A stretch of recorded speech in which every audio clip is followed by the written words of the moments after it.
दोस्तों जय हिंद।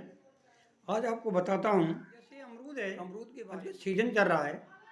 तो अमरूद है बहुत अच्छा एक फल है जिसको खाने से कई उसके फायदे हैं। जैसे अमरूद को यदि आप सुबह के टाइम खाते हैं, दोपहर को, दिन में तो ठीक है। यदि शाम को टाइम खाते हैं तो आपको, ठंडी का सीज़न है तो आपको जुकाम खांसी हो सकता है, इसलिए आप शाम को ना खाएं।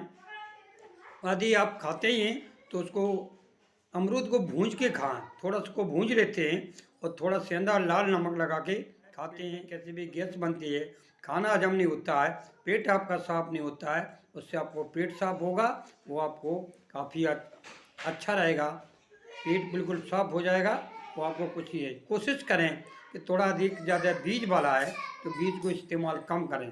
कि बीज से क्या होता है, उसको बहुत हार्ड होता है, इसलिए उसको है तो बीज की मात्रा कुछ कम रखें खाने की, तो बीज को कम इस्तेमाल करें।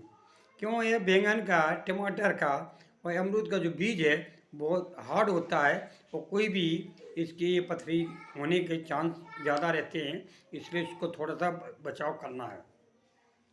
अमरूद खाने से क्या होता है, हमारे शरीर के अंदर खून बढ़ता है। और अमरूद तो हम खा लेते हैं, अभी कि आप जैसे अमरूद लेके आते हैं, साथ साथ में उसको देखा होगा कि पत्ते हैं, तो अमरूद के साथ साथ में आप पत्ते भी लेके आएँ। जैसे हम दिखाते रहते हैं, जैसे पत्ते हैं तो इसको रखें। उसमें क्या है कि चाय जैसे बना के पीते हैं, तो उसको चाय के साथ में इसके जो पत्ते को डाल दें, उसको अच्छी तरह से काढ़ा बन जाए, उसको पिएँ तो इसको क्या है कि आपको ठंडी योग के कारण से जुकाम खांसी हो जाता है। तो इतनी औषधि, ये एक अमूल्य औषधि है। आपको कैसी भी खांसी हो रही है, तो आपको खांसी के बहुत राहत मिलेगी। आपको खांसी बहुत जल्दी से जल्दी आपको ठीक हो